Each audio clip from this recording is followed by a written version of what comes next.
할렐루야. 옆에 있는 분들 축복하도록 하겠습니다. 뭐라고 축복하시느냐 하면 지킬 건 지켜야 됩니다 라고 축복하시기 바라겠습니다.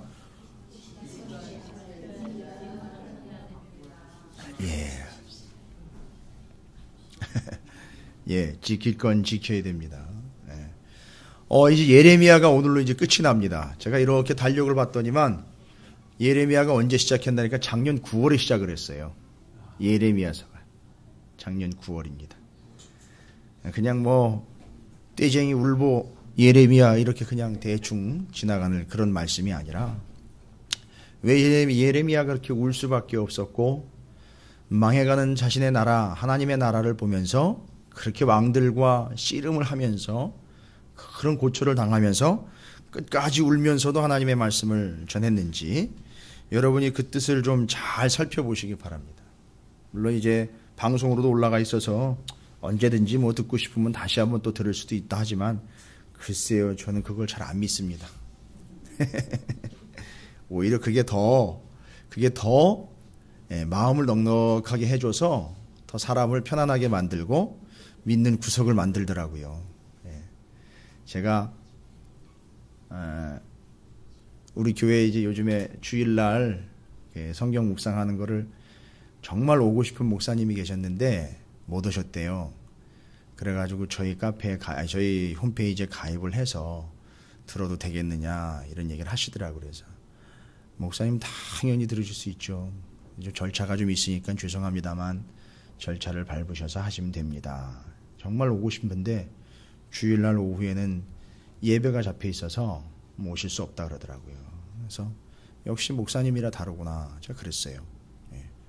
또 저런 목사님하고 같이 신앙생활하는 또 성도들은 비전이 있겠다 싶더라고요. 그래서 제가 그냥 흔쾌히 그거 뭐 제가 허락해주고 마구 문제가 아니지 않습니까?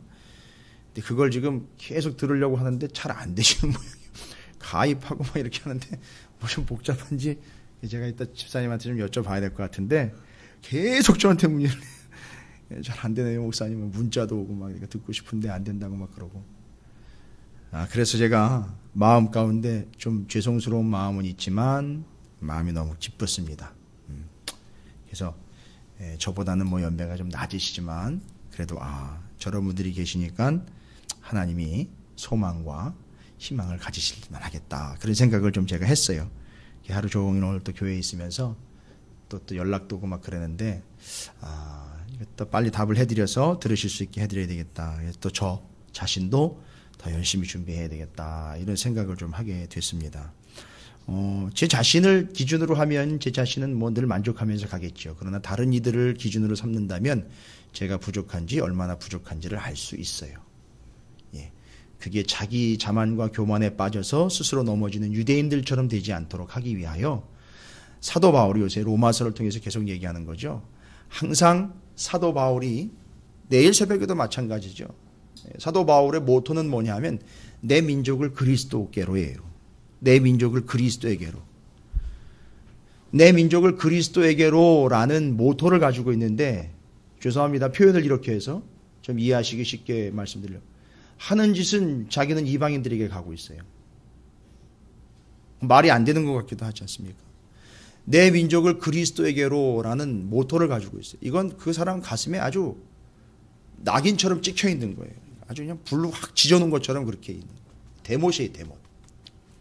근데 하는 짓은 이방으로 돌아다니면서 이방의 교회 세우고 이방의 성도들을 세우는 짓을 하고 있어요. 여러분 그 이유가 뭔지 아십니까? 요즘에 로마서를 잘 좀 묵상을 하시면 답을 명확하게 알 수 있어요. 내일 새벽에는 더 정확하게 표현합니다. 내 동족, 그 동족들이 부끄럽게 여겨 하나님께로 예수님께로 돌아오게 하려고 이런 얘기예요. 그게 그가 지금 처하고 있는 상황 가운데 선교적 전략 신학적인 틀이에요. 뭐냐 하면 내가 이방인들을 더 많이 구원을 시켜내면 유대인들이 자격지심이라도 좀 생겨가지고 속된 표현으로 요즘 표현으로 애들 말 맞다나 이거 팔려 정말 죽을 지경으로 만들어버려서 먼저 믿기로는 하나님이 우리를 선택을 했는데 쟤들 먼저 믿게 하네. 저 사람들 이방 사람들 구원하긴 해. 정말 창피하다. 이러면 안 되겠지. 해서라도 돌아오게 하려고 바울은 그렇게 온 세계 팔방으로 정신없이 뛰어다니면서 세계 열방 이방인들에게 복음을 전하고 교회를 세워놓은 거예요. 말을 하자면 그런 거예요. 근데 요즘엔 그런 거 안 먹힐 거예요. 제가 우리 찾으시는 교회 성도들을 열정과 열심을 회복시키려고 다른 교회 다니면서 다른 교회 막 세워놓는 거예요. 요즘은 뭐 그래 놓으면요, 지교회도 못하면서 뭐 남의 교회 가지고 그런다고 당장 얘기 나오죠. 요즘은 그렇게 받아들이진 않아요. 본인들이 얼마나 부족한지는 모른 채로 상대방을 비난하고 자기가 얼마나 부족하고 연약한지는 알지도 못한 채로 상대방의 부족한 걸 깎아내려서 내 수준이랑 맞추려고 그래요. 상대방 수준은 내가 올려놓으려고 하지 않고 내 수준이랑 상대방 수준을 깎아내려서 맞추려고 한단 말이에요. 이게 인간의 본성이에요, 습성이고. 그건 뭐 목회자건 일반 평신도건 뭐 가리질 않아요. 다 똑같아요. 심지어 교회와 교회 사이도 그래요. 사도 바울이 그렇게 마음 가운데 염원하고 있는 내 동족이 먼저 구원받기를 원하고 내 동족이 언젠가는 반드시 구원받기를 원한다. 그 열정으로 전 세계 열방을 뛰어다니면서 복음을 전했던 그 마음. 여러분, 바울이 그렇게 마음을 헤아릴 수 있었고 하나님의 뜻을 헤아릴 수 있었던 이유는 이 믿음의 선배들이 이렇게 열정적으로 하나님의 말씀과 복음을 이미 전해놓은 것들에 그 전적이 있기 때문에, 그 역사적인 증거들이 있기 때문에 바울은 그걸 그냥 지나칠 수가 없어요. 아마 바울이 그렇게 인상 깊게 받았던, 왜 내 복음을 이렇게 전해야 되면 왜 동족들이 이 구원을 받아야 되느냐, 로마서를 보면 특별히 요즘엔 10장 11장 넘어가면 막 이사야서 예언서들이 막 계속 인용이 돼요. 이미 이사야 선지자가 예수에 대해서 계속 언급했던 거, 이미 예수에 대해서 예전에 이미 언급했는데, 이미 언급해놓고 이미 말씀에 놨는데도 불구하고 지금도 여전히 눈이 먼 채로 있는 거예요. 얼마나 답답하겠어요. 거기다가 예레미야 선지자 같은 건 어떻게 했습니까? 왕과 대립을 하면서 목숨 걸고 가가지고 하나님의 뜻을 받아들이라고, 가서 포로대가 70년 동안 살다 오라고, 와가지고 예수님이 하나님이 제사장 나라 만들려고 하는 그것 받아들이라고, 때려 죽인다 하더라도 맞아 죽을 각오를 하고서라도 왕 앞에 가가지고 말씀을 전했던 그 예레미야 선지자들, 뭐 다 섭렵했을 거예요. 다 살폈을 겁니다. 여러분, 우리가 이제 예레미야를 마치면서 예레미야와 예레미야서의 의미를 다시 한번 좀 생각해 봅니다.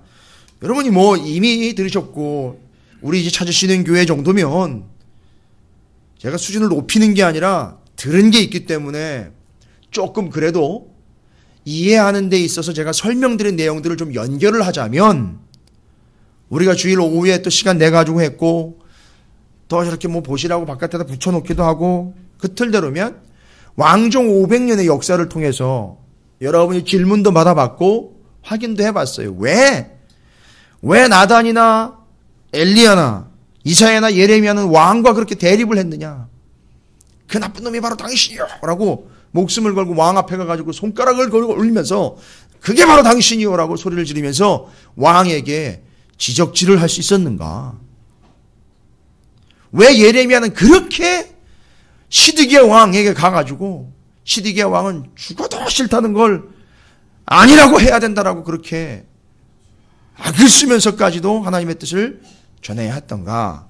여러분 기억나십니까?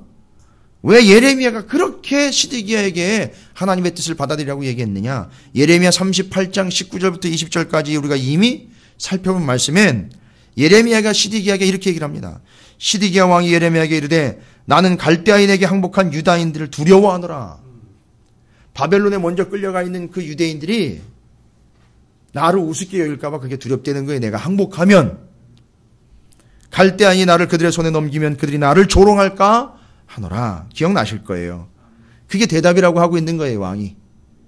그래 예레미야가 이르되 그 무리가 왕을 그들에게 넘기지 아니하리라. 원하옵나니 내가 왕에게 아뢰는 바 여호와의 목소리에 순종하소서.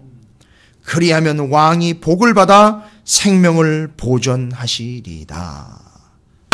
제발 왕이시여, 왕 폼 잡고 왕 노릇하려고 하지 말고 하나님의 종으로 좀 굽히십시오.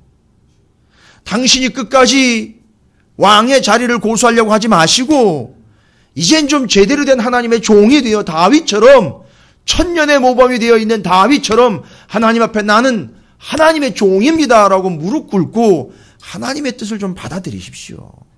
그게 살 길입니다라고 이야기를 했어요.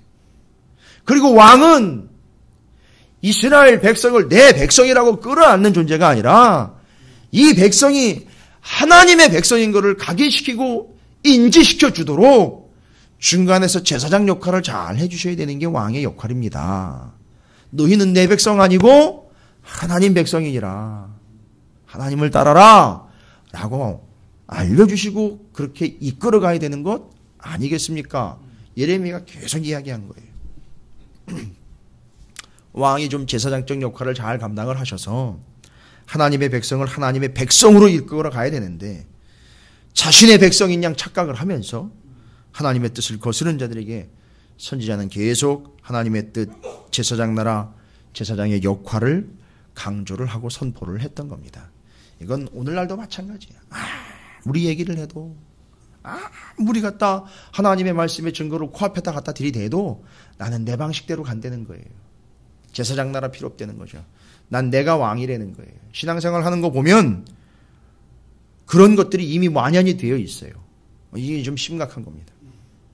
너무너무 심각한 겁니다. 아무리 하나님의 말씀이 진리이고 답이라고 갖다 들이대도 나한텐 그게 답이 아니에요. 결론은. 결론적으로 적용되는 건 그게 아니에요. 여러 번 봤어요. 그리고 수도 없이 봤습니다. 항상 자기 생각, 자기의 마인드, 자기의 주관, 자기의 경험, 심지어 자기의 재산, 자기가 가지고 있는 것, 그것이 판단의 근거가 되어 있어요. 늘. 그래서 아마 예레미야는 아직도 살아있을 거예요. 그렇기 때문에 예레미야는 오늘날도 버젓이 살아서 계속 이야기하고 있을 거예요. 자, 그래서 여러분이 왕정 500년에 그 분위기를 잘 파악을 하셨을 겁니다. 제가 이미 주일날 오후에 같이 나누면서 성경 트랙을 가지고 포뮬라 첫 번째 스텝에 왕정 500년의 분위기에 대해서 말씀을 드렸어요. 바로 그들이 예레미야나 이사야, 엘리야 선지자들이 왕과 대립 혹은 협력의 관계로 가고 있었다라고 제가 말씀을 드렸어요. 그런데 특별히 나단, 엘리야, 이사야, 예레미야 같은 경우는 하여튼 왕이랑 싸우기도 무지하게 싸웠어요. 가가지고 얼마나 외쳐댔는지. 자, 그중 한 인물이 예레미야 아니겠습니까? 여러분 뭡니까? 하나님이 이 나라를 망가뜨리려고 하는 게 아니라 70년 동안 끌려갔다 와봐라. 갔다 와서 뭐 하는 거죠? 하나님이 그렇게 꿈꾸셨던 모세오경에서 이야기하신 제사장 나라를 세우는 거 다시 세우시려고 하니까 갔다 와라. 그걸 깨닫고 그 모든 뜻을 받아들이고 수용하여 내가 지는 것 같고 내가 당하는 것 같고 내가 망하는 것 같고 내가 무너지는 것 같더라도 그게 끝이 아니라 그걸 통하여 하나님의 뜻이 이루어지리니 그걸 받아들이려는 거예요. 그 시드기야 이야기를 들어보세요. 그 뜻을 받아들이기 어렵다는 거예요. 자기는. 아니 기껏 한다는 얘기가 뭐예요? 거기 있는 애들이 나를 얼마나 우습게 보겠느냐 이 얘기야. 얼마나 창피한 일이냐 이거예요. 이런 얘기하고 있다니까요. 하나님의 뜻을 이야기하는데 그걸 내 체면에 어떻게 하냐는 거예요. 나같이 사회적 지위와 여건이 이런 사람이 어떻게 말씀대로 사느냐는 거예요. 그럼 뭐 말할 수가 없죠. 거기다 대고 무슨 얘기를 하겠습니까? 더 이상 얘기할 것도 없고 할 수도 없지요. 하나님의 뜻과 진리가 이거라는데 거기다 대고 내 상황과 여건은 그렇지 않다고 이야기를 하는데 아니 더 이상 무슨 얘기를 하냔 말이죠. 이 신앙생활과 교회가 동아리가 되어갔어요. 동아리가 돼버렸습니다. 시간 나면 이제 여가 기왕에 하는 거 신앙도 좀 해서 양쪽 다 일거양득 한번 해보자. 뭐 이런 개념들. 참 어렵죠. 근데 이 상황, 이런 분위기는 오늘만의 분위기가 아니었던 예레미야가 이미 말씀을 전파했던 그 당시에도 동일했던 거예요. 이신, 저신 다 살피면서 누가 더 센 신이냐, 누가 더 센 나라냐 이런 거 판단하면서 가서 빌붙었다는 얘기죠. 예, 왔다 갔다 오락가락하면서. 자, 오늘 예레미야 52장은요. 이제 마지막으로 예레미야 선지자가 기록을 했다라기보다는 예레미야 선지자가 이야기한 게 그대로 이루어지는 걸 보면서 이게 맞구나. 아, 정말 이게 말씀대로 지금 돼가는구나. 뭘 보고 그런 근거를 이야기 드리냐면 31절에 보면은요. 유다왕 여호야긴이 사로잡혀간 지 37년. 그러니까 지금 연도수로 보면 BC 561년이에요. 그러니까 지금 586년에 망했잖아요. 그러니까 586년에 망해 561년에 여호야긴 왕이 포로로 잡혀갔는데 포로로 잡혀간 바벨론 땅에서 바벨론 왕 에윌무로닥 왕이 그를 풀어줬어요. 풀어줬다는 얘기는 예루살렘으로 돌아가라고 보내준 게 아니라 왕의 지위를 적국의 왕의 지위로 회복을 시켜줬어요. 그래서 식탁에서 같이 밥도 먹고. 근데 이거는 예레미야가 살아있을 때 얘기가 아니에요. 그건 예레미야가 죽고 난 다음 얘기예요. 근데 지금 예레미야가 죽고 난 다음 얘기가 기록이 되어 있어요. 이건 예레미야가 기록한 건 아니에요. 그래서 이 예레미야 52장을 예레미야서의 부록이다라고까지도 이야기를 하는데, 그러나 이걸 예레미야가 기록을 안 했다, 했다의 문제가 아니라 이건 예레미야가 이야기한 걸 기가 막히게 정리를 하고 있는 내용이에요. 그리고 예레미야가 51장까지 선포했고 기록했던 내용들을 확인을 시켜주고 있어요. 어떻게 확인시켜요? 그 말이 맞다. 예언이 맞았다. 지금 정확하게 맞아떨어지고 있다. 그리고 지금 그렇게 진행되어 가고 있다 이거예요. 그러니까 52장은 예레미야가 끝났다를 이야기하는 게 아니라 예레미야가 선포한 하나님의 말씀은 지금 이루어지고 가고 있다 이거예요. 여러분 성경이 바로 이거예요. 여러분 성경은 옛날 얘기나 옛날에 믿음의 선배들이 그렇게 했다가 아니라 지금 나에게 이루어지고 있는 그 역사를 이야기하는 거예요.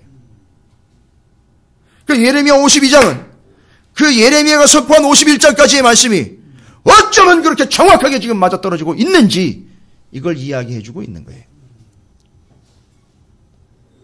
그러니까 이 예레미야 52장을 기록할 때에는 바로 여호야긴 왕이 해방이 되어서 풀려난 때, 바로 그때예요. 그 이후나 바로 그때를 이야기하는 거예요. 여러분 시간 잘 보십시오. 586년 망하고 난 다음에 561년의 얘기가 뒤에 부분에 기록이 되어 있어요. 자, 이건 뭘 얘기하는 거냐면 예레미야 52장은 좀 전에 말씀드린 것처럼 예레미야가 선지자 역할을 감당하고 죽었다. 끝! 이게 아니에요. 예레미야가 죽고 하나님의 말씀을 선포한 그것이 지금 진행되어 가며 이루어져 가고 있음 하고 진행형으로 52장이 기록이 됩니다. 자, 뭘 가지고 이야기하느냐면 보면 왕이 2명이 등장을 해요. 왕이 2명이 등장을 해요. 별것 아닌 것 같은데 왕이 2명이 등장을 해요. 참 왕도 별거 아닌 왕이에요. 솔직히 이야기하면 시시한 왕들이에요. 2명의 왕은 누구냐 하면 유다의 왕을 이야기하는 겁니다. 바벨론 왕이 아니라 유다의 2명의 왕입니다. 누구하고 누구 이야기가 기록이 되어 있죠? 시드기야 왕하고 여호야긴 왕이에요. 요시야 왕이 죽고 난 다음에 여호아하스가 올라왔었고 여호아하스 대신 여호야긴, 시드기야 이렇게 진행이 됐었어요. 근데 지금 여기 52장에 나와 있는 2 왕은 여호야긴 왕과 시드기야 왕이에요. 순서대로 치면은요 여호야긴 왕이 먼저예요. 아, 이것도 남의 나라 또 족보기가 나와가지고 여러분 짜증내지 마십시오. 뭐 20명을 다 훑는 것도 아니고 지금 2명 훑는 거예요. 여호야긴 왕은 여호야김 왕의 아들이에요. 그런데 요 시드기야 왕은 누구냐 하면 요시야 왕의 아들이에요. 그러니까 여호야긴 왕의 삼촌이에요. 아, 자꾸 남의 족보, 남의 집안 얘기. 자, 이제 그렇다는 얘기를 드리는 거예요. 그 여호야긴 왕이 왕으로 올라왔는데 3개월밖에 왕 노릇을 못해요. 왜냐하면 바벨론이 쳐들어왔을 때 여호야긴 왕이 그렇게 정치를 잘했던 것도 아니고 그 아버지랑 똑같았다고 기록이 돼 있어요. 별거 없었다. 나빴다. 악했다. 그런데 여호야긴 왕은 뭘 했느냐 하면 3개월 만에 한 거 아무것도 없고 3개월 동안 버티다가 바벨론 왕이 쳐들어오니까 손 들고 나가 항복을 했어요.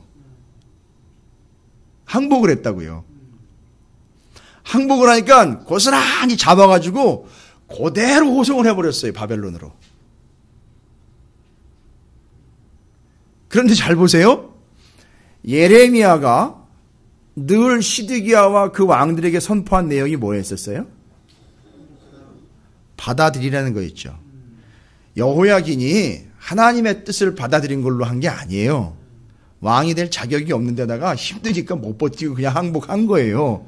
어떻게 항복을 했는데 기가 막히게 하나님이 항복하라고 이야기한 것, 그 항복의 결과를 여호야긴은 그대로 누리게 된 거예요. 그래서 바벨론으로 끌려가 감옥에 갇혔습니다. 그런데 반대로요, 시드기야 왕은 누구냐? 시드기야 왕은 이제 여호야긴 왕을 잡아가고요. 바벨론에서 바지저고리 왕으로 이 지역을 통치할 누군가를 그냥 세워놔야 되니까. 왜냐하면 자기네가 와서 통치를 해야 되잖아요. 그러니까 와가지고 주둔을 하려면 돈도 들고 군사도 와야 되고. 그러니까 바지저고리 왕을 잘 세워놓으면 조공도 바치고 혼란스럽지도 않고 여기 적당히 관리가 되겠다 싶은 거예요. 그래서 바벨론에서 여호야긴 왕의 삼촌이요, 요시야 왕의 아들인 시드기야, 원래는요 그 이름이 mat단이야예요. mat단이야, 히브리 이름으로 mat단이야를 왕으로 세워놓은 데다가 이름까지 바꿔서 시드기야 왕이라고 이름을 개명을 시킨 거예요. 바벨론식으로요. 예. 그러니까 이름까지 바꾼 거예요. 그러니까 요 시드기야 왕은 바벨론이 여호야긴 왕을 잡아가고 바지저고리로 세워놓은 거예요. 자, 여기서 이제 왜 시드기야 왕이 바벨론에 먼저 포로로 잡혀간 사람들이 내가 항복을 해서 거기 가면 나를 우습게 여기겠느냐? 이해가 되세요? 이건 유대 정통 왕이 아니라는 얘기예요. 원래 정통 왕으로 유대 왕의 역사는 누구에서 끝났다? 여호야긴에서 끝났다라고 유대인들도 다 그렇게 인정을 해버렸어요. 그러니까 시드기야 왕을 왕으로 인정을 안 해줬다고요. 유대 땅이나 바벨론 땅에서도 인정 안 했다고요. 이해가 되시죠? 그러니까 그게 자격지심이 있는 거예요. 항상 걸리는 거예요. 그러니까 역부로 엇나가는 거예요. 나는 내가 어쩔 수 없이 바벨론에 의해서 왕을 세워진, 니들이 아무리 나를 바지저고리 왕이라 해도 나는 왕이다. 그러니까 내가 왕노릇 좀 해야 되겠다. 끝까지 버틴 거예요. 그러다가 이게 무슨 짓을 했느냐 하면, 이게 주변에 있는 나라들과 함께 바벨론에 저항을 하려고 모반을 꾀한 거예요. 애굽, 주변에 있는 애돔, 뭐 이런 나라들과 연합을 했어요. 이걸 바벨론이 모를 리가 있습니까? 안 거예요. 그래가지고 쏜살같이 들어와가지고선 박살을 내버린 거예요. 지금 그 얘기인 거예요. 여기 나와 있는 게. 박살이 나가지고 항복은 뭔 항복입니까? 바벨론에 오히려 저항을 하려고 하니까 쫙 둘러싸가지고 그냥 박살을 내려고 하고 있다가 저녁에 몰래 신하들하고 도망가다가 붙잡혔어요.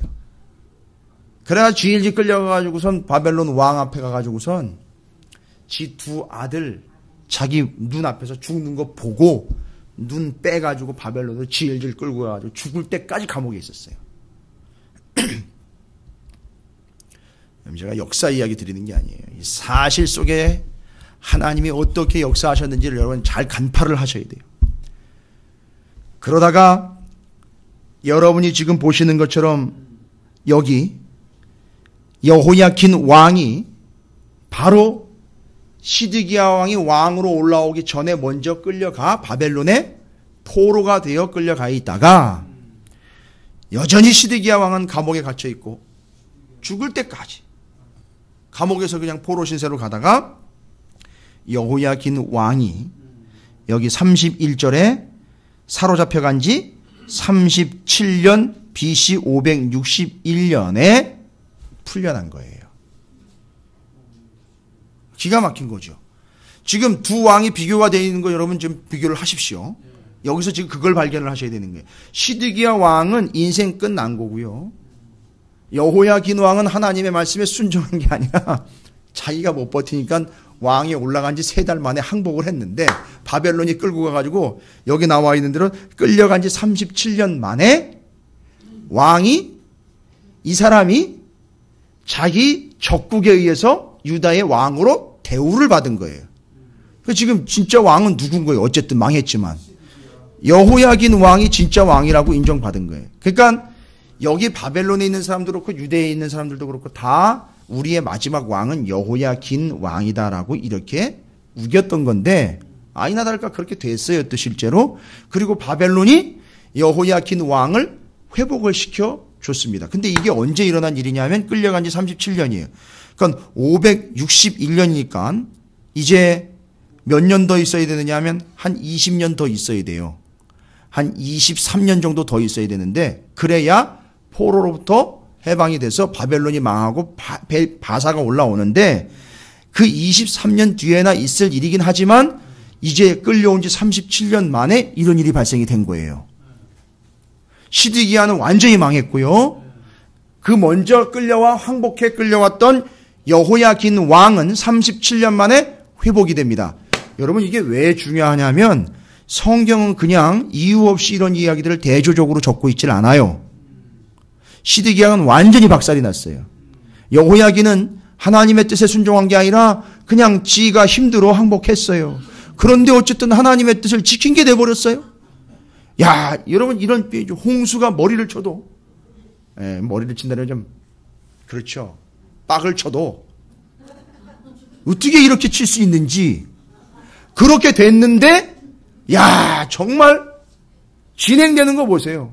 여호야긴 왕은 하나님이 말씀하신 대로 됐던 거예요. 아니 여호야긴이 말씀을 지킨 게 아닌데 말씀하신 대로 약속한 대로 상황과 정황은 바벨론에게 항복한 게 되었으니 여호야긴은 회복이 되더라는 거예요. 이걸 왜 여기다 적은 줄 아세요? 여호야긴이 잘했다 이걸 얘기하는 게 아니에요. 지금 유대의 이스라엘 백성들이 어디에 끌려가 있어요? 바벨론에 끌려가 있는 사람들이 뭘 본 거예요?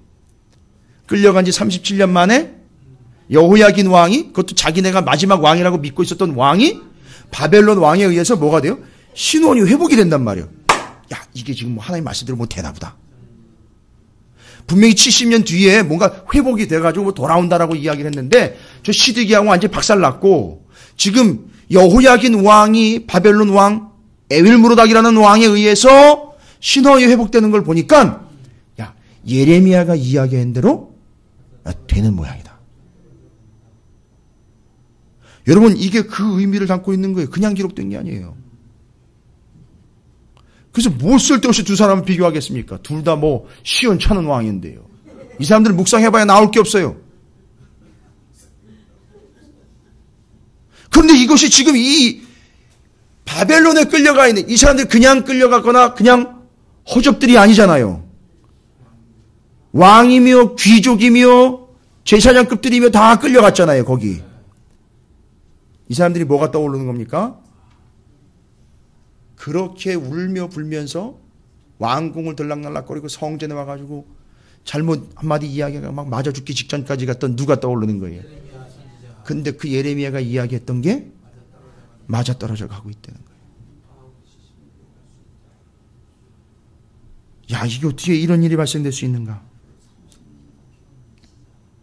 그리고 이 끌려온 바벨론 땅에서 여러분 이들이 정말 확고부동하게 하나님의 말씀은 진리구나, 정확하구나, 이걸 잊지 않도록 해준 사람이 두 사람이 있어요.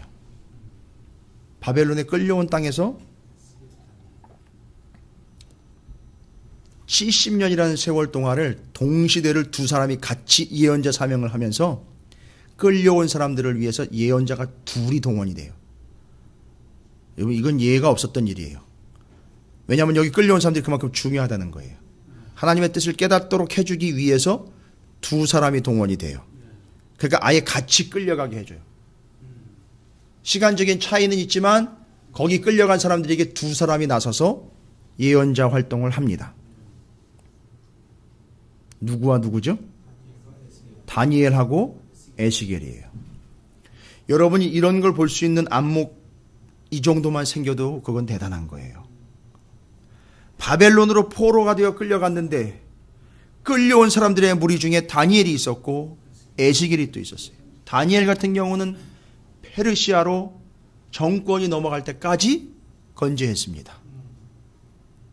그런데 이 다니엘하고 에스겔이요, 뭘 근거로, 도대체 뭔 내용으로 거기 끌려와 있는 사람들에게 무슨 내용을 하나님의 말씀으로 전할 수 있겠느냐, 그리고 이게 하나님의 말씀이 이루어진다 안 이루어진다를 뭘 가지고 이야기를 할 수 있었겠느냐, 근거가 뭐냐 이거예요. 그들이 가지고 있는 소스는 뭡니까? 예레미야서라는 거예요.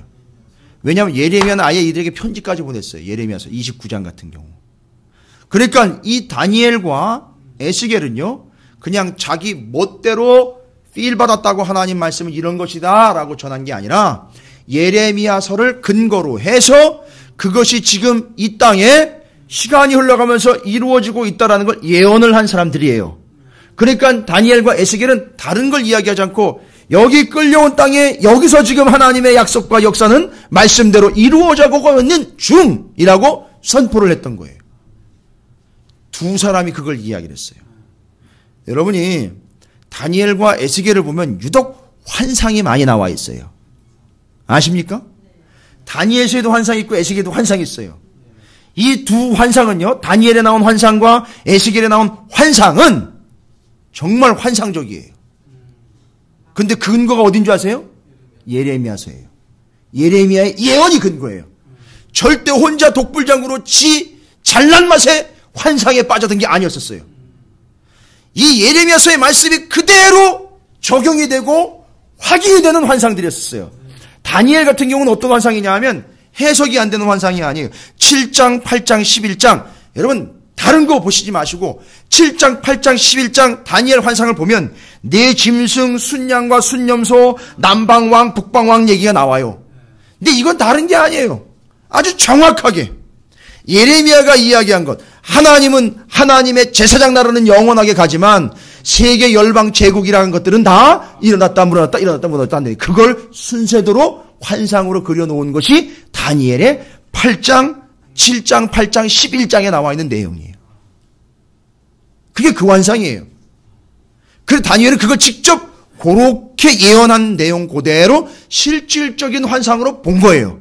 그리고 깨달은 거예요. 아, 이게 예레미야가 이야기했던 게 이거로구나. 그리고 그걸 전한 거예요. 거기 있는 사람들한테. 그러니까 잘 보세요.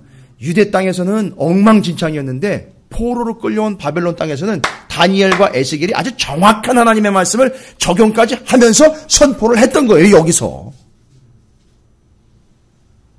그러니까 이 사람들은요, 은혜 받은 거예요. 지금 복 받은 거예요. 여기 와가지고 하나님 말씀을 더 정확하게 지금 적용받고 있어요. 포로로 끌려온 땅에서요. 여러분 거기가 지옥이 아니었어요. 거기가 어떻게 보면 하나님의 말씀을 제대로 배울 수 있는 천국이었던 거예요. 아주 정확하게 확인이 됩니다. 다니엘이 어떻게 그런 환상을 갖게 되었는지. 7장, 8장, 11장, 7장의 네 짐승은요 누구냐 하면 바벨론, 메데, 바사, 헬라. 7장의 네 짐승이 그걸 이야기해요. 8장에는요 순양과 순전소에게 나와요. 헬라 뒤에 여러분 아시죠? 지난주 오후 예배 시간 끝나고 우리가 나눴죠. 신구약 중간사 400년에 헬라의 알렉산더 죽고 7명, 5명 후배, 부하들 각축 버리다가 결국 어떻게 구분이 된다 그랬습니까? 2명으로 나간다 그랬죠? 프톨레미하고 셀레우쿠스 왕조라고. 그 양과 순염소가 그 프톨레미 왕조와 셀레우쿠스 왕조를 지적을 하는 거예요. 그래서 지금 신구약 중간사 이야기가 이미 다니엘서 예레미야는 다 내다봤던 거예요. 그래서 여러분이 그걸 아셔야 된다는 거예요. 그게 순염소, 순양 얘기예요. 두 왕국 프톨레미와 셀레우쿠스 왕조. 그게 8장에 나와요. 그 다음에 11장에는요. 남방왕, 북방왕 얘기가 나옵니다.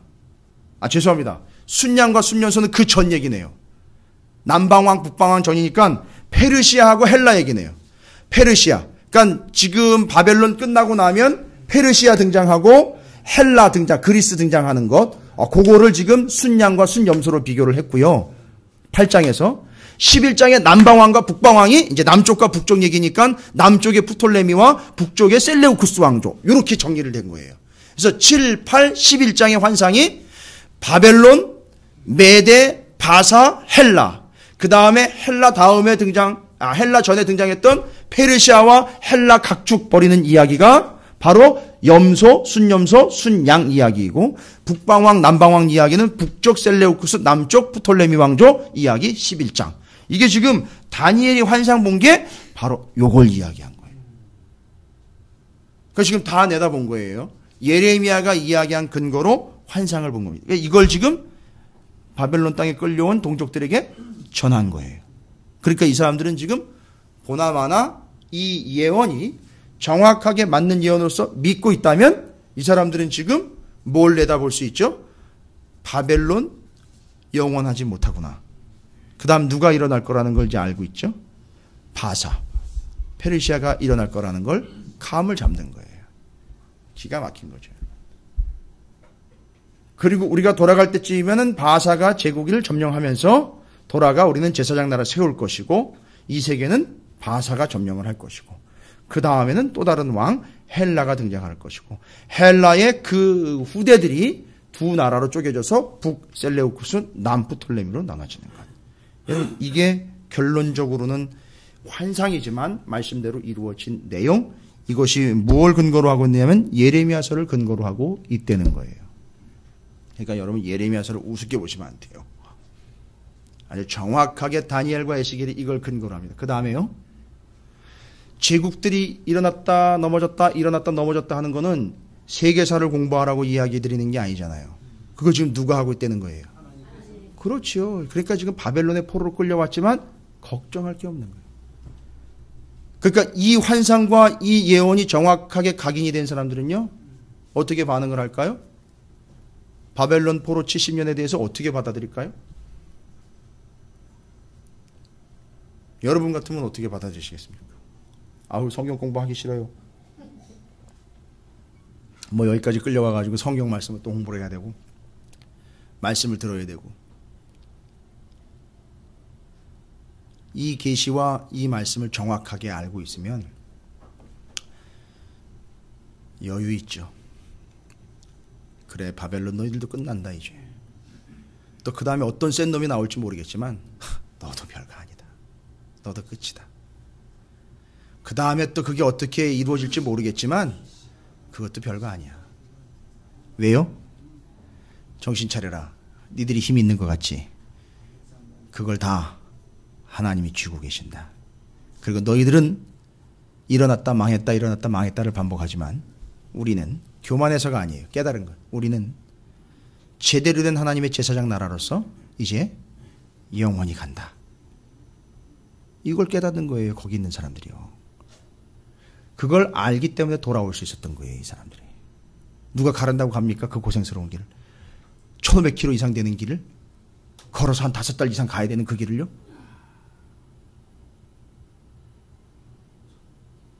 이게 확보가 안 되면 절대 못 들어가요. 바벨론 가면서 뭔 얘기를 했을까요? 이 사람들이 이 말씀과 이 예언과 이 환상을 믿었던 사람들은요. 바벨론 끝이다. 헬라 지금 이제 바벨론이 넘어가서 그 다음에 바사 왕국에 의해서 지금 돌아가고 있지 않습니까? 기가 막히게 말씀대로 돌아간 거 아니에요. 지금 바벨론 넘어졌죠. 바사가 지금 돌아가라고 우리에게 허락을 해줬다 하지만 그건 네가 허락한 게 아니야. 돌아가면서 이야기할 거 아닙니까? 이 사람들이. 오, 고레스 왕과 바사 제국이요 영원하십시오. 감사합니다. 어떻게 그렇게 선정을 베푸시고 저희들에게 은혜를 베풀어 주셔서 저희가 이렇게 돌아갈 수 있게 해주시는지. 이런 정신 빠진 얘기를 안 할 거라는 거죠. 그걸 지금 그렇게 얘기하고 그들에게 감사를 돌릴 상황이 아닌 거예요. 돌아가면서 이 사람들은 정확하게 고백을 하죠. 하나님의 역사가 말씀 그대로 이루어지고 있구나. 기가 막히구나. 바사 너희도 조금 있으면 또 무너질 거다. 그건 하나님이 하시는 거다. 그러나 우리는 제사장 나라로 간다. 계속 간다. 이거예요. 이걸 그 나라들이 들고 나는 걸 보면서 그 예언과 환상을 통해서 하나님 말씀대로 된다라는 걸 바벨론 땅에 포로로 끌려온 사람들이 이미 다니엘을 통해서 받았어요. 한 가지 더 있어요. 에스겔이요. 거기서 또 환상을 봅니다. 여러분 에스겔이 환상 가운데 본 건 뭡니까? 40장부터 43장까지 44장부터 46장까지 다 뭡니까? 성전 회복되고 성전에서 제사 드리는 거 회복되는 거 얘기하는 거. 그럼 뭔 얘기입니까 도대체? 뭔 환상이에요 그게? 모르는 사람은 정말 무식한 사람들은요. 다 무너졌고 다 끝났는데 뭔 제사 얘기고 또 뭔 성전 얘기 나오냐고. 수르바벨 성전 다시 짓잖아요 가서. 거기서 제사 다시 드리잖아요. 그러니까 성전 다시 짓고 제사 다시 드린다는 건 그냥 우리가 가서 회복된다는 걸 이야기하는 게 아니라 제사장 나라가 다시 세팅이 된다는 거예요. 이걸 에스겔이 전한 거란 말이에요. 환상이 아니라 이건 사실이었었어요. 다니엘의 환상도 그냥 환상으로 꿈으로 끝나는 게 아니라 사실 그 자체였고요. 에스겔의 환상도 그냥 환상으로 본 게 아니라 사실로 보여주신 거예요. 그러니까 보세요. 제국이 흥망성쇠, 그 다음에 그 속에서 제사장 나라 다시 회복. 이게 하나님 뜻인 거예요. 에스겔과 다니엘을 통해서 그대로 하나님의 뜻이, 계획이, 역사가 이루어졌다는 거예요. 이 사람들이요, 바벨론의 포로로 끌려갔던 이 사람들이 고레스 왕의 칙령에 돌아와서 여기서 성전 지으면서 또 여기서 제사 드리면서 무슨 생각을 했을까요? 바로 그때 거기서 다니엘과 에스겔이 선포했던 그 말씀 그대로 이루어지고 있고, 하나님이 예레미야에게 해줬던 그 말씀 그대로 다니엘과 에스겔이 받았고, 거기서 우리는 들었고 말씀대로 지금 되었고, 오케이, 이젠 말씀대로 가는구나. 우리는 제사장 나라 맞구나. 이게 끝까지 가야 되는 거구나. 세상이 아무리 요동을 치고, 세상이 아무리 험악하고, 세상에 아무리 센 세력이 우리를 위협한다 할지라도 그놈들은 잠깐이야. 그러나 우리는 계속 갈 거야. 무엇으로? 제사장 나라로 계속 갈 거야. 이걸 깨닫는 거예요. 그래서 시드기야 왕과 여호야긴 왕이 기록이 된 이유는, 시드기야 왕은 완전히 박살나 멸망이요, 여호야긴 왕은 37년 만에 회복이 되면서 말씀대로 지금 이루어져 가고 있다는 걸 보여주고, 이들에게 그 후에 포로로부터 돌아오게 되는 희망이 지금 보여지고 있는 거예요. 말 그대로 진행되고 있다는, 말씀대로 되어가고 있다는 걸 보여주고 있는 겁니다. 그리고 더 확실하게 다니엘과 에스겔은 포로로 끌려온 땅에서 그들이 본 환상은 그냥 꿈이 아니라 사실로 제국이 오르락내리락 해도 제사장 나라는 가고, 그리고 그들을 왜 예루살렘으로 되돌려 보내는지 그 이유를 정확하게 깨닫고, 제사장 나라로서 제사가 회복되는 것, 성전이 회복되는 걸 보여주신 것이고, 이게 다 하나님 뜻대로 되고 있다는 거예요. 그 와중에 여호야긴은 지도 알지도 못하는 채로 항복하고 나갔는데 하나님 뜻대로 됐다는 거예요. 묻어간 거죠. 그러나 여호야긴은 돌아오진 않았어요. 그냥 거기서 끝이에요. 제사장 나라에 기여한 바는 없습니다. 그러나 돌아온 사람들은 제사장 나라를 다시 회복을 했어요. 여기까지가 남은 자예요. 이게 진짜 남은 자가 되는 거예요. 여기까지입니다.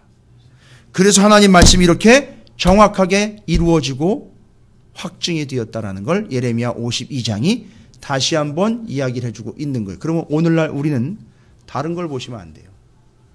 하나님의 말씀은요, 지금 진행 중인 거예요. 이루어져 가고 있는 거예요. 아마 제가 여러분에게 다니엘이나 에스겔적인 역할을 감당하고 있을지도 몰라요. 제가 다니엘이다 에스겔이다 이런 얘기 안 합니다. 저기 먼 천지에 이 모씨는 지가 재림주라고 얘기를 하는데, 저는 그런 얘기가 아니라 제 역할이 아마 다니엘이나 에스겔 같은 역할일지도 몰라요. 제가 보는 걸 여러분에게 보여줌으로 지금 말씀대로 되어 가고 있습니다. 엉뚱한 데로 튀지 마십시오. 자꾸 다른 거 없나 쳐다보지 마십시오. 하나님 뜻대로 되어가고 있으니까 자꾸 조바심 내지 마십시오. 자꾸 다른 거 획기적인 거 찾으려고 하지 마십시오. 하나님 말씀대로 되어가고 있으니 끝난 게 아니니 끝까지 가봅시다. 될 때까지 가봅시다. 되고 있으니, 하고 있으니, 되어가고 있고 이루어져가고 있으니 그렇게 가봅시다. 뭘 더 의지합니까? 바벨론에 영원히 남겠습니까? 아니요, 하나님 뜻은 그게 아니라 지금 돌아가 제사장 나라 회복하는 거 아닙니까? 갑시다. 에스라가 맨 앞에 서서, 예수와 술밥이 맨 앞에 서서, 그죠? 바로 그거예요. 그것이 이루어지고 그것이 알아먹을, 또 그것을 이해할 수 있는 사람들이 다 모여서 돌아갈 수 있었던 이유는 예레미야, 다니엘, 에스겔, 이들의 하나님의 말씀에 약속이 이루어진 증거들이 있었기에 이걸 믿고 따라간 거지. 자기가 개인적으로 생각해서 결단해가지고선 금식기도 한 40일 하고 난 다음에 필이 왔으니까 갑시다. 이게 아니었다는 거예요. 말씀 따라간 거예요. 결론은. 결국 말씀이 말씀대로 이루어지는 걸 보는 사람은 가는 거예요. 그러니까 여러분 손에서 말씀을 놓지 말라는 이야기가 그 얘기인 거예요. 지금 어차피 말씀대로 되어가고 있어요. 말씀을 우습게 여기는 자, 그 말씀이 그를 우습게 여길 거예요. 말씀을 꽉 붙잡는 자, 말씀이 그를 붙잡을 거예요. 이게 하나님의 말씀이 되는 거예요. 하나님 말씀대로 되어가는 삶이에요. 여러분 믿으시고 예레미야가 보여주고 갔고 다니엘과 에스겔이 보여줬던 그 환상과 말씀들이 진행되고 있는 걸 봤던 바벨론의 포로로 끌려왔던 그 포로로 된 이스라엘 백성들이 여호야긴 왕이 회복되는 것들을 보면서 이것이 하나님 뜻대로 되고 가고 있구나. 진행되는구나. 아, 이루어지는구나. 깨닫고 돌아오며 하나님을 찾고 구하며 돌아가자 할 때 전부 모여서 함께 돌아올 수 있었던 것처럼 여러분이 그런 믿음을 가지시고 하나님의 말씀이 말씀대로 진행되고 있다는 사실 앞에 여러분이 위로와 힘을 얻으시고 말씀을 꼭 붙잡으셔서 말씀을 철저하게 붙잡고 함께 가시는 긴 여정이지만 확신에 찬 여정이 되시기를 주님의 이름으로 축원을 드립니다. 이게 예레미야 52장의 의미였습니다. 근데 제가 수요일 저녁 설교 제목을 가져가서 뭐 하려고. 그러니까 자 이제 감정적으로 본문을 52장 12절부터 23절까지 나쁜 놈들 그걸 다 뺏어가고 도둑놈들이라고 바벨론을 이야기할 게 아니라 잘 보세요.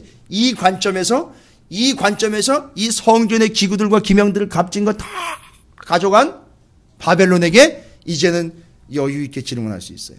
어우 아까워라. 그거 우리 건데. 이게 아니라 여유 있게 질문합니다. 뭐라고 질문해요? 야 그거 가져가서 뭐 하려고 그러는데? 그거 가져가서 뭐 하려고 그러는데? 가져가서 뭐 하려고? 너 70년이면 끝나고 그건 너희들 같은 제국들이 가져갈 게 아니야. 그건 우리가 써야 돼. 이렇게 대답해 주실 수 있어요? 이 본문을 그렇게 여유 있게 보십시오. 12절부터 23절까지 바벨론이 다 끌고 가고 잡아가고 붙잡아가고 걷어간 그 성전의 기명들과 기구들을요 옆에서 가져가라 그래요. 가져가라 하십시오. 옆에 서서 한마디만 하시면 돼요. 그건 니들이 가져가봐야 쓸 일이 없는데 너희들한테는 해당이 안 되는데. 교만한 게 아니죠? 이건 확실히 우리가 누군지를 알 때 나올 수 있는 얘기예요. 그거 가져가서 뭐 하려고? 그건 내가 써야 되는데. 바로 그거예요. 이렇게 여유 있게 대답을 해줄 수 있고 여유 있게 넘어갈 수 있는 우리의 믿음, 우리의 신앙. 여러분 우리는 왕 같은 제사장들이에요. 언제까지 이 역할을 제대로 감당해야 되는 거죠? 성경적으로 예수님 오실 때까지예요. 이제 예수님 오셨지요? 제사장 나라가 하나님 나라로 수렴이 됐지요? 이제 우리는 하나님 나라의 백성이에요. 역할은요, 제사장적 역할을 통해서 하나님 나라를 확장시켜 가는데 제사장적 역할은 뭐를 통해서 제사장적 역할을 하는 겁니까? 예수를 믿으십시오라고 전함으로 제사장적 역할을 하는 거예요. 그런데 그 제사장의 권위를 아직도 놓지 않는 인간들이 있었으니 그것이 사두개파, 바리새파였었어요. 그래서 예수님을 잡아 죽이려고 했던 거예요. 제사장의 권위만, 제사장 나라의 권위만을 내세우려고 끝까지 놓지 않고 붙잡고 있었던 게 바로 그 바리새인들이었던 거죠. 우리는 그런 존재가 아니에요. 우리는 예수로 끝났기 때문에, 예수로 완성됐기 때문에 우리는 이제 하나님 나라의 백성으로 하나님의 통치를 받아들이는 자들이지 권위를 내세우는 자들은 아니라는 거죠. 이 모든 역사가 예레미야가 다 내다보고 다니엘과 에스겔이 바라봤던 겁니다. 여러분, 이게 예레미야, 에스겔, 다니엘은요, 그래서 한 묶음으로 갑니다. 전혀 딴짓 하는 사람들은요, 환상만 떡 띄어가지고 이걸 또 요한계시록이랑 잔뜩 또 연계를 해가지고 환상만 가지고 또 뒤집다 연구를 해요. 맞는 얘기긴 하지만 절대 그건 본질이 아니에요. 여기서 하나님의 말씀이 바벨론 70년에서 정확하게 검증되지 않은 채로 요한계시로 넘어가면 그게 이단이 되는 거예요. 그렇게 자기네 멋대로 해석해버리는 환상, 계시 이런 것만 자꾸 집중하게 되는 거죠. 근데 그게 아니라 그건 뜻이에요. 하나님 뜻, 말씀대로 되는 것. 여러분이 그런 와중에 있으니 절대 포기하지 마시고 낭망하지도 마시고 실망하지도 마시고 절망은 절대 금물입니다. 왜요? 하나님 말씀대로 되어가고 있기 때문이에요. 세상이 돈 긁어 모은다고 난리를 치고 혈안을 피울 때 여러분 뭐라고 얘기하십니까? 그거 가져가서 뭐 하려고? 너 그렇게 모아서 뭐 하려고? 여유 있게 얘기하실 수 있어요? 그렇게 되시길 바랍니다. 그렇게 높은 자리에 올라가려고 가등바등 치고 있을 때 그 올라가서 뭐 하려고? 요즘 난리도 아니에요. 무기 팔아가지고 나라 말아먹은 인간들 얘기 한두 개가 아닙니다. 지금 엉망진창이에요. 거기에 장로가 껴가지고서 난리도 아니에요. 지금 참 아쉬운 거죠. 말씀을 좀 알았다면, 장로님이 말씀을 좀 똑바로만 알았다면, 여러분 어찌 교회가 제국주의의 산물로 교회를 죄송합니다. 거기까지만 할게요. 제국주의라는 표현을 써서 오해할 수도 있지만 그건 제국의 국물과 부산물로 지어지는 게 교회가 아니에요. 유지되는 것도 아닙니다. 말씀을 조금만 더 알았다면, 하나님 나라, 제사장 나라를 조금만이라도, 컨셉을 조금만이라도 이해했다면, 정말 아쉽습니다. 하나님 나라가 어떤 것인지 조금만이라도 이해를 했다면, 이 나라가 돌아가는 것만 혈안이 돼서 바라보지 않고 하나님의 제사장 나라가 어떻게 돌아가고 운영되는 건지만 조금만이라도 알았다면, 눈치만이라도 챘다면 막을 수 있었을 텐데, 이 이야기가 잘못 나가면 난리도 아닐 걸 알지만, 그러나 많은 이들이 들어오지 않기 때문에 제가 걱정 안 합니다. 그런 사람들은 이런 거 듣지도 않아요. 예, 들으려고 하지도 않고요. 이렇게 고민되는 분들 몇 있어요. 이번에 제대로 터지면서 고민되는 이들이 몇몇 있어요. 정말 아쉽습니다. 제가 목사로서 참 부끄럽기도 하고 책임을 통감합니다. 하나님 나라, 제사장 나라를 제대로만 알았다면 조금 막을 수 있지 않았을까 싶어요. 여러분, 신천지가 문제가 아니에요. 교회 안에 이렇게 하나님 나라, 제사장 나라를 묵사발을 만들고 제국화 시켜버리려고 하는 이들이 도사리고 있는 곳이 교회가 되어버렸어요. 자, 여러분, 하나님의 말씀이 이렇게 이루어져 가고 있습니다. 그 와중에 여러분이 그 말씀을 붙잡고 있는 것이고요. 예, 비교하려고 하지 마시고 그냥 믿음으로 당당하게 그 말씀만 붙잡고 나아가시기를 주님의 이름으로 축원을 드립니다. 예레미야 52장을 통해서 이제 예레미야 전체의 내용과 말씀들을 확인을 했습니다. 이루어지고 있고요. 지금 여러분이 그런 예레미야가 돼서 계속 하나님의 말씀을 선포하는 하나님의 예언자적 사명을 가진 하나님의 백성이 되시기를 주님의 이름으로 축원을 드립니다.